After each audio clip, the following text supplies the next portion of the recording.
Marina Varden. Artsakh. Vika grew up in California, U.S. She was only 3 years old when she and her mom fled to Yerevan, miraculously escaping the Samgate pogroms. When Vika grew up, she learned that her dad and other relatives were viciously massacred in their own homes. She and her mom survived as they visited her grandma's sister in her country house for a couple of days. She remembered her mom to be a gentle and caring woman. Still, she also keeps in memory all those times she heard her silently sobbing in another room. Having lived some time in Yerevan, they eventually obtained refugee status and moved to California, where they had some distant relatives. However, Vika remembered not wanting to move there. There were a lot of children in the dorm. Those were the children of refugees from Samgate and Baku. They were so happy together. All the struggles of adulthood were so distant. They were just playing together all day, chasing the yard cats, fighting, and making up again. In the evenings, Mom struggled hard to take Vika back home to bathe her, feed her, and put her to bed. After all, her daughter's pleas didn't change her decision to move to America. Once her mom was brutally honest with her, "You cannot spend your whole life in a dormitory. People, although trying to help each other, struggle here. Still, some think that they might lose their jobs because of us." Vika learned this all from her mom much later. Her mother died when she was only 17. Until her very last days, she couldn't reconcile with the tragic death of her husband. Years went by. Vika received her diploma. She decided to become a human rights lawyer, which was a tribute to her family. As soon as she learned about the new war that broke out due to the dispute over Artsakh, as her mom called Nagorno-Karabakh in Armenian, she decided to take a vacation and visit Armenia. There's definitely going to be a need for a human rights specialist. And after all, she'll see the places she held dear to her heart since childhood. Vika started to read more about this issue. Being a good lawyer, she knew how politicized those questions tend to be. She saw through all the undertones in the press. She saw that people rarely cared about the fact that Armenians had been living there for centuries and still lived there today. Economic and political interests. That's what rules the world. And still, she thought to herself, I sort of have experience helping people as I did in the Balkans. Let's give it a chance. Yerevan has changed a lot. Although Vika didn't remember the city, she recalled her mother's stories of electricity shortages and lack of water. But now it has changed drastically. Yerevan was cheerful, even though the war had just ended, and Armenians were not the winning party. Vika was not surprised by the war's outcome, as it was evident that human rights couldn't trump petrol. Neither was she surprised by the cheerfulness, which reminded her of what she'd read about Coco Chanel in post-war Paris. People are alike, after all. She couldn't help thinking that maybe it was for the better that citizens couldn't mourn for long. She kept in mind the fate of her mother, whose pain was so overwhelming that it made her daughter an orphan. The Bar Association gave her a warm welcome. After all, there are a lot of cases to deal with, and a good lawyer with international experience will be of much help. Once, a tall and handsome young man volunteered to introduce her to some of the cases of the prisoners of war. They had a conversation. After that, he took her out for dinner. Vika, can't you see that the world equates aggressors and victims? He stated passionately. Levon, try being more pragmatic. This world is about power and money. Although it has always been this way, it's just more straightforward nowadays. We should be arming ourselves. Sadly, this is the only thing that works. I can't believe you're saying that. You, of all people, the person who should first and foremost think about the importance of human rights. Isn't the right to self-determination one of them? It is, but only if backed by the economic interests of the powerful, she responded and took a deep breath.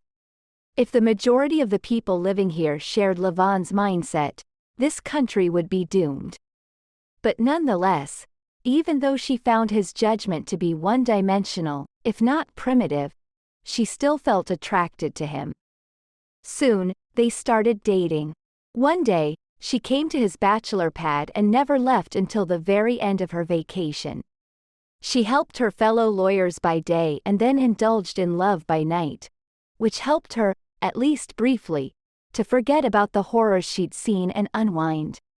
But eventually, her vacation came to an end. She didn't want to leave Levon, but she wasn't ready to move to Armenia. And neither did he want to abandon his homeland. Nonetheless, back home, she continued texting him. First, they talked on messengers almost every day, but over time, the calls became less frequent. 2 years went by. During their last chat, he announced that he was moving to Artsakh to become a professor at a local university. "Come on, you should move here," he asked her. "But can I, though?" "Of course, you can. It's a wonderful country full of marvelous monasteries. I'll show you everything." But then the blockade erupted.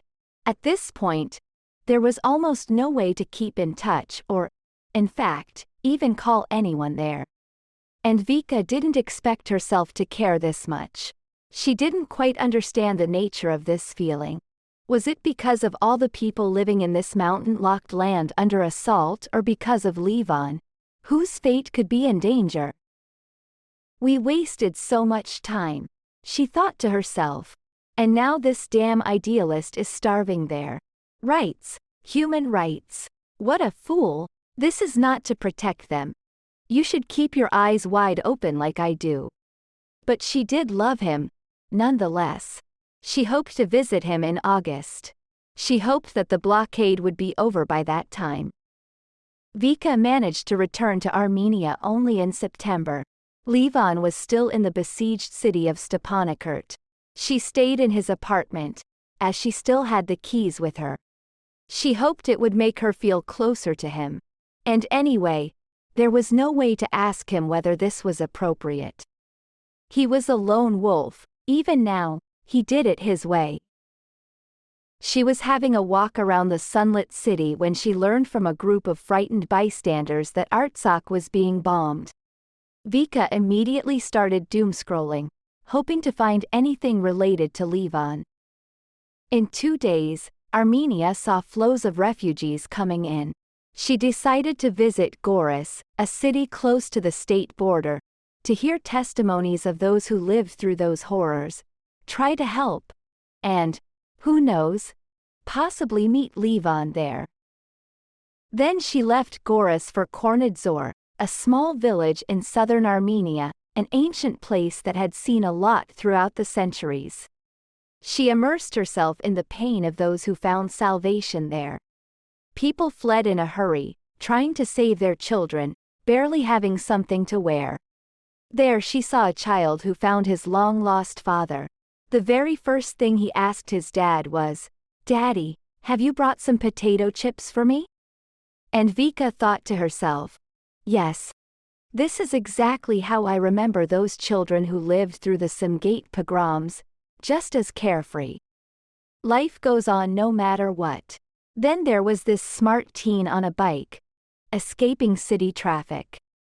And another 12-year-old, driving a car, helping his injured father, mother, and 2 brothers. Looking at all of them, Vika teared up, amazed by the willpower of the people she saw in Armenia. After this long, excruciating blockade, people hardly had any food to eat. Many of them, escaping the ongoing ethnic cleansing on a dangerous road, came to Armenia tired and exhausted. "I hope no child in the world will ever see what my children saw this year and this night," said a woman with 4 kids while her children were chatting, trying to have fun. Her husband went missing. There are deceased and wounded in almost every family. And there stood Vika, exposed to the flow of human suffering mixed with the sorrow of the loss of her parents. She stood there, absorbing all the stories she was hearing while also trying to find her loved one, showing Lavon's photos to the people she saw, hoping to hear anything. And, as it often happens, when hope was almost completely lost, she finally found out that he, severely wounded during the explosion, was taken to one of Yerevan's hospitals. And now, here she is, near his bed. Getting a permit to see him was a real struggle. His face, his arms, everything was bandaged. But his eyes, looking at her, he blinked a little, letting her know he remembered her. Soon he passed away. She had no more tears to cry, just emptiness. Her mother's pain became her own. Levon, I promise you, I will protect those people. Now that I believe that there is nothing more worthy of protecting than human life. Thank you, dear, you understood this life. She kissed him and left the room. Soon she asked the Bar Association to give her some of the most complicated cases. She left her job and stayed in Armenia to do what was right.